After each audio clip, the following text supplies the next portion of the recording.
All right. So in the Gabriel Prosser readings, why is it that James Monroe and Thomas Jefferson are so scared about the uprising? What do they want to do about it? All right, Anika, did you have an answer? That they both agree that slavery isn't necessarily humane or a good thing, but they're also concerned with how to end slavery per se. Mm-hmm. Like especially because Gabriel's uprising kind of showed the Americans that showed the white people that slaves were capable of rebellion and could be very bloody when that happens. And honestly, it kind of reaffirmed to a lot of people that they needed to crack down. So it was a conflict between, especially in Monroe's, he talked about how abolishing slavery would be one option, but the other option is creating tighter laws that were more inhumane. Right. What is Monroe gives? Yeah. So Anika, you're totally correct. We're moving forward. So what's their primary concern? Like their primary concern, there's one overriding concern that is dominating every other concern. What's the primary thing they're worried about with this? Is Gabriel's rebellion a success? No. No. It's not a success, right? Eric, what are they mostly worried about? Are they worried that the slaves won't stand for slavery anymore? So Gabriel's rebellion is kind of a symbol that they're going to stand up for themselves, so they won't be able to have slaves anymore. Yeah, that's leading us into it. What do you think, Shivani? Is it that they won't? Yeah. They won't have the way to make money anymore without the slaves? Mm-hmm. I don't think they say that in there, but They don't. do they? Yeah. You guys are correct. Anika and Eric are both kind of dancing around the article, the answer, and they haven't fully said it. The real answer is that they're scared that this is going to cause a chain of events. It's going to cause a chain reaction of slaves all over the place, right? Remember, Jefferson goes to sleep. He goes to sleep surrounded by 190 slaves. That's an awful lot of people to kick down his bedroom door in the middle of the night and kill him, right? That's a lot of people. And if they wanted to uprise against him, Jefferson wouldn't be able to do anything about it, right? Even if he's got a gun, even if what is he going to do? 190 people. I mean, you can't beat 190 people, right? What's Monroe's solution? Monroe proposes a solution. Doesn't he propose to deport them to Africa? Yeah. Yeah. He wants to deport them to Africa or South America somewhere, right? Why is that? There's he wanted to go specifically South America where there were European colonies there. I don't know. Did he just want them to I don't know. Not be their problem anymore. Out of sight, out of mind. Yeah. Yeah. Yeah. So part of this is this idea that blacks and whites can never live together, right? Even if the whites end slavery and release all the slaves, they just can't live together. They just won't ever be in sync with each other, right? And so this is actually going to come up when Monroe does become president. So after Jefferson is Madison, then Monroe. So Monroe will be 2 presidents later, right? Monroe is actually going to start sending slaves back to Africa, right? Have you heard about that before? You guys know where Liberia is? Yeah. Liberia is a similar flag to the US, right? Yeah.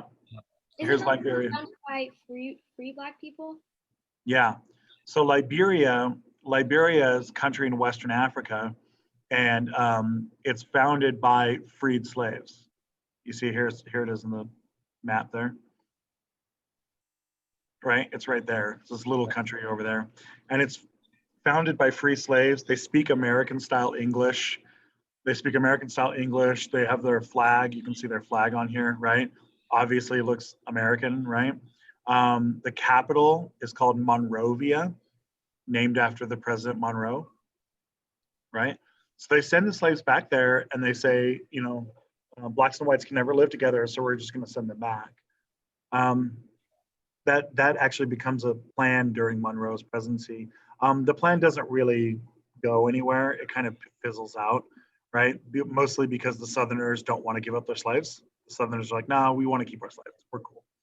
We want to keep our slaves, right? But and a lot of the Africans don't want to go back. A lot of the slaves don't want to go back to Africa. At this point in time, many of the slaves are second, third, fourth, fifth generation, right, in America. They don't speak any languages in Africa. They don't speak the languages. They don't have the religion. They don't have the culture. You know, they are American, right? They're American, and the question becomes, you know, how American are they, right? That's the question that's basically going to dominate American race relations, is how American are they, you know? There's a reason why we always say African American, right?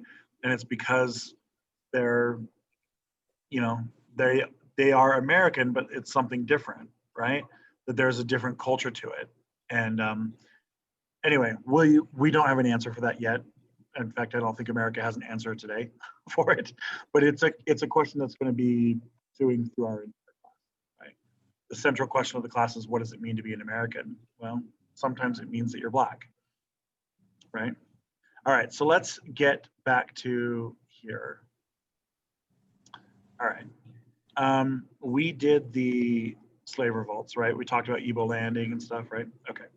All right, so let's jump ahead. We're going to move from slavery. We're going to jump ahead to something else.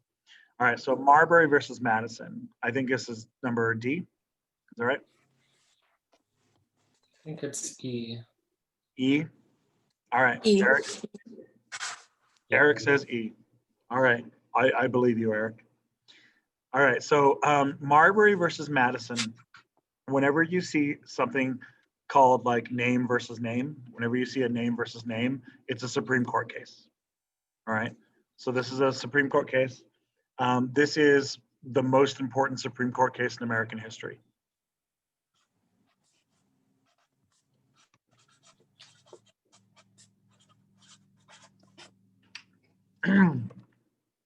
So the people in the case are William Marbury versus James Madison. And what this case is about is when John Adams was president, John Adams tried to nominate Marbury to the court. He tried to nominate him for a position, and Madison, who was in charge of the Senate at the time, didn't do it and went into recess, right? So the Senate went into recess, and then Adams appointed Marbury as a recess appointment, which means that he gets temporarily put in the position, and then if the Senate doesn't do anything about it, then he becomes permanent, right? Madison said you can't do it and challenged it and said you can't do this, right? And said you can't do this, Adams, because the Senate has the power to seat people or not, right? This case goes to the federal government. It goes to the Supreme Court. And John Marshall is the Chief Justice of the Supreme Court at this time. And John Marshall rules in favor of Marbury. And he says, he rules in favor of Marbury. Marbury should have been seated, right? This is not the most important thing. The most important thing about this case is that this is the first case of the Supreme Court where they establish what the court can do. This is the first case where they establish what the court can do. That the court has the power of something called judicial review. So this is a term you need to be able to use. You need to be able to use this term in essays and stuff. Judicial review. So judicial review is the legal principle that courts can determine whether a law is legal or not, whether it's constitutional or not, whether the law is a good law or a bad law. That the courts are able to review that. Now, in the US Constitution, it doesn't really say anything about the courts. Like it doesn't talk about what the courts can and can't do. The US Constitution has one paragraph on the entire court system, and that's it. Right? So the US Constitution is pretty silent on the issue, right? They talked for like, I don't know, 15 paragraphs about what Congress can do and 15 paragraphs about what the president can do, but only one paragraph about what the courts can do. Right? And so a lot of people in America were kind of just like, I don't know. I don't know what courts can do. Who knows? Right? This is the first time where the court asserts itself and it says, yes, we determine what can happen and what can't happen. This is the beginning of what will become a very, very strong Supreme Court. The United States Supreme Court is an extremely strong office, very, very strong. One of the strongest courts in the world. And Marbury versus Madison is the start of all that. So we are not going to spend a whole lot of time on Supreme Court cases over the course of the year, but I promise that the cases I do give you are important, are really big and important. I think we'll only get maybe fewer than 10 over the course of the whole year, right? I think maybe like 8 or 9 over the course of the whole year. But they're all pretty important. Okay. All right, let's go next. F, the Marbury Pirates.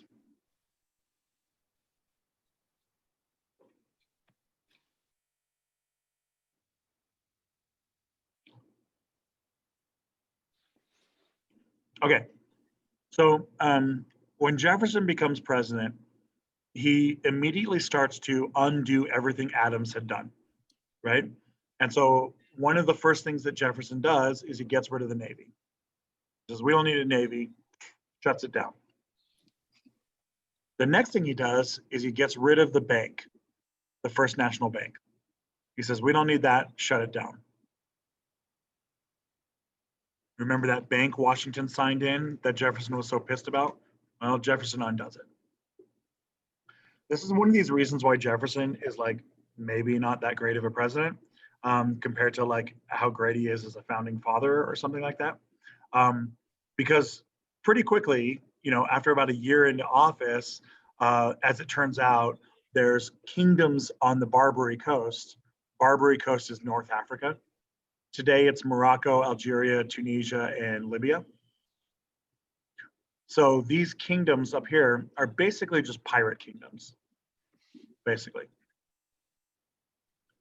And these pirates are sailing and blowing up and robbing and stealing American ships.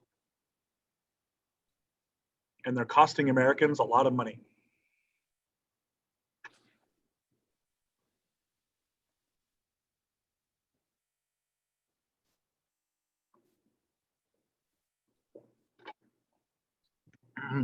So Jefferson finds really quickly that he doesn't have a Navy and he doesn't have a bank, but he does have pirates killing everything. So he needs a Navy, and in order to pay for the Navy, he probably should have a bank, right? He realizes that like in order to be a functioning country, you kind of need some of this stuff. He still doesn't have a bank. He won't get a bank. He is just using the money from Congress. But he raises up a Navy and sends this Navy out to go beat the pirates. Okay. Now, this is important for a couple of reasons. Okay.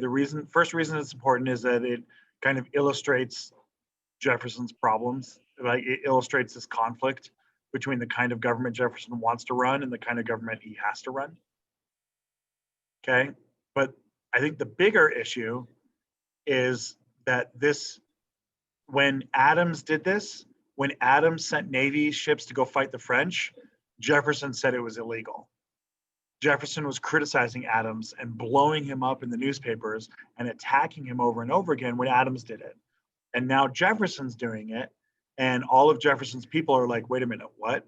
I thought you said you can't do this. And then Jefferson now is saying, well, I have to.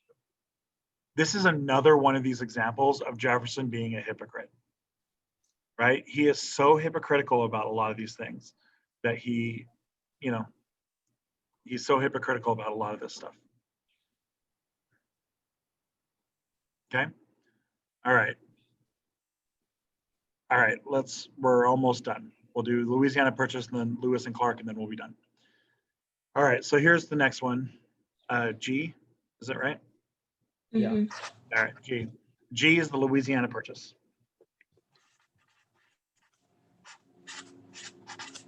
All right. So Jefferson wants to buy New Orleans, the city of New Orleans, which is down here. Okay, the city of New Orleans is down here. And the city of New Orleans, why do you guys know why New Orleans is so important? Why? Big port city, Yeah, port on what? the Mississippi River. and Yeah. the- Yep, 100% correct. It's the mouth of the Mississippi, right? Jefferson knows that in order to be able to access, the Indiana Territory, Kentucky, Tennessee, Mississippi, in order to access this area, you have to have the Mississippi River, and so we need access to the Mississippi. Jefferson sends Monroe, the Secretary of State, and some other guys over to Paris to try to negotiate the deal. Now, at this point in time, Napoleon is ruling Paris. And what does Napoleon think about colonies? He hates them He does not like them at all. Why not? Why does he feel so bad about colonies? It because was, sorry. It was because of the Haiti Revolution, right? Yeah, exactly. Right? Eric, what's the Haitian Revolution? So Haiti was a French colony and it's filled with slaves. Yeah, And all the slaves revolted and Right. took over and made their own government. okay. And what did the French do in response, Anika? kept coming back. And They kept coming back, right? kept dying. And then they Yeah, came back again. Exactly. So the French reinvade Haiti like 4 times, and 4 times they get their butts handed to them, right? So Napoleon is like, screw this. I don't want anything to do with colonies. We're done. Napoleon says, how about I just sell you all of Louisiana, right? The French word for America at the time was Louisiana. They called this whole area Louisiana, right? And so they say, why don't I just sell you the whole thing? And Monroe writes back to Jefferson, and Jefferson says, yes, please, right? And so we buy all of Louisiana for $15 million. $15 million, which in today's money would be about 250 million. Really cheap for land. Okay, so $250 million is about as much as Kenyon School District is worth. So we buy all of this land for the price of Kenyon School District. Okay, pretty good deal, huh? Pretty sweet deal. Yeah, to give you like some perspective here, an aircraft carrier, a new aircraft carrier costs somewhere around $7 billion today, right? So we buy all of Louisiana for the price of one plane that you would land on an aircraft carrier. Like one F-35 bomber, an F-35 bomber would be about $250 million, somewhere around there. Pretty crazy, huh? It's a pretty good deal. Here's the problem. Okay, so the good news is, awesome deal. We get a good deal and we get all this sweet, sweet land, right? So that's the good part. The bad part is that it was probably illegal for him to do this, right? Or at least we're not 100% sure it's legal, right? Jefferson is constantly criticizing presidents, saying you can't do this. The Constitution doesn't say you can do this, so you can't do it, right? But when he's given this opportunity, he just does it anyway. He's like, oops, silly me, I just bought Louisiana. And he doesn't even tell Congress what to do. According to the Constitution, the president has the ability to write treaties and to negotiate treaties and stuff, and negotiate agreements with other countries. But Congress controls the budget. So if he's going to spend money out of the budget, it should come through Congress, right? But he just does it anyway. And he doesn't tell Congress until it's already done. He just goes back to Congress and he says, hey guys, I'm done. I did this. And Congress basically all, half of Congress throws their hat in the air, hooray. The other half of Congress is like, wait a minute, what? What did you do? Right? A lot of them are like, what is going on here? Okay, so bad thing number one, it might be illegal. It might be illegal, but everyone just kind of ignores it and they just say, well, it's such a good deal that we'll just let it go.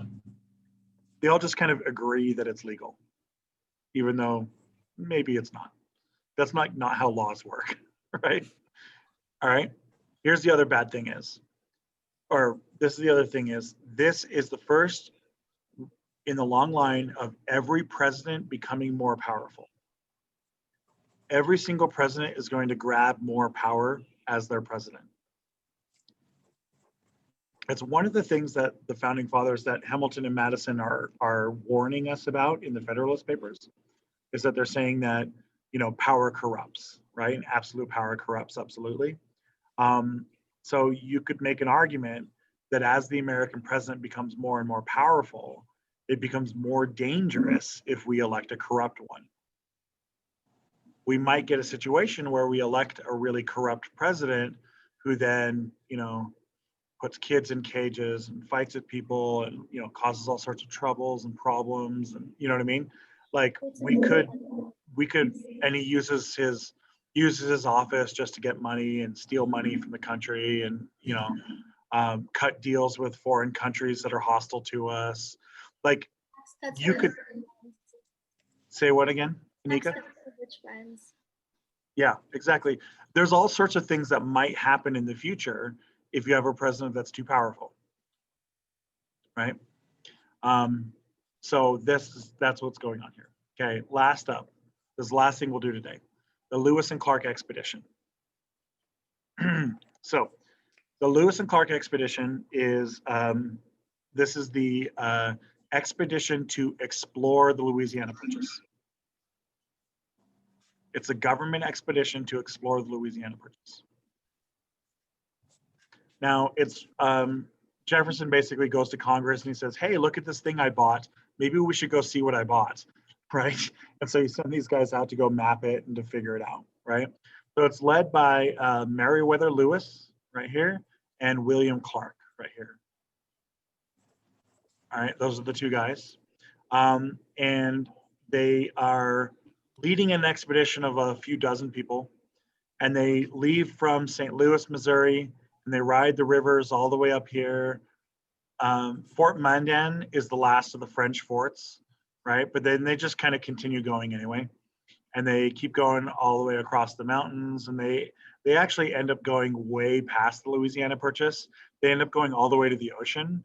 But there's like not a lot of like, there's no like borders. There's no like border signs and stuff. They just kind of keep going. And they're like, we'll just keep going. And then they make their way back. Very famously, they have the Indian guide, Sacagawea. She's the guide that travels with them for the journey. She's there with her husband. Her husband is Toussaint Corbeanu, Frenchy French man.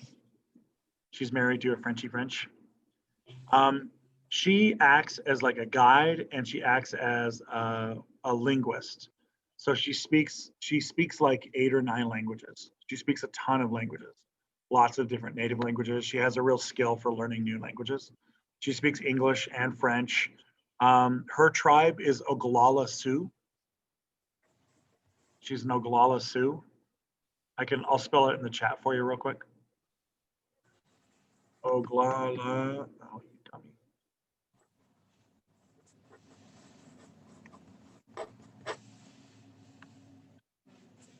Oglala Sioux. That is her tribe.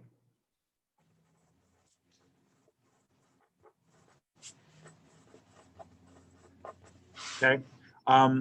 They get up there. They also get joined by a chief, Sheheke, which means white coyote. Sheheke, he's a Shoshone Indian.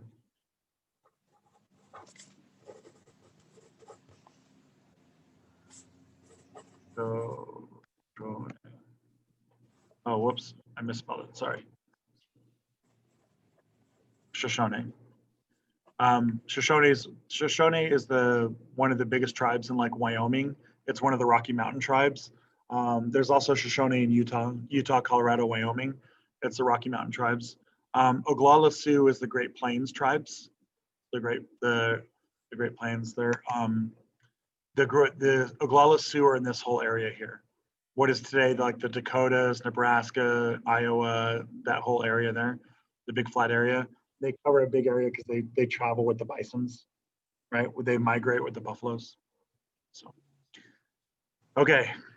The last thing we need here with Lewis and Clark is when they come back, these guys are held up as like heroes, right? People are like throwing in parades and writing books about them and writing all sorts of stuff about how heroic these guys are and how we start turning these guys into like legendary type figures, right? We have this as a running theme all through our year is that we have these like myth making, right? Storytelling, myth making. To a degree, what does it mean to be American? Americans are storytellers, right? Well, our stories include these guys. Part of the myth is that these guys were, great ambassadors for the United States, representing the United States to all the native tribes and talking about peace for them all and stuff like that. That these guys get held up as this great example, these noble white men who just want the best for everybody. Look, they even have an Indian woman with them, right? That's how noble they are. The truth is maybe a little bit messier, of course, right? If you guys have I don't know if you've started the discussion for this week yet, but the discussion this week is 2 articles about Lewis and Clark expedition. And they're dealing with, one article is dealing with how the Lewis and Clark expedition influences, how the frontier influences American culture, right? Because the frontier is an important part of who we are, right? We always have this frontier and we always have this moving out west and stuff. The other article is about how we go about making heroes and myths and how we make heroes of these guys, okay? This is good for today. Do you guys have anything, questions or problems or anything? Okay, I'm gonna stop recording now.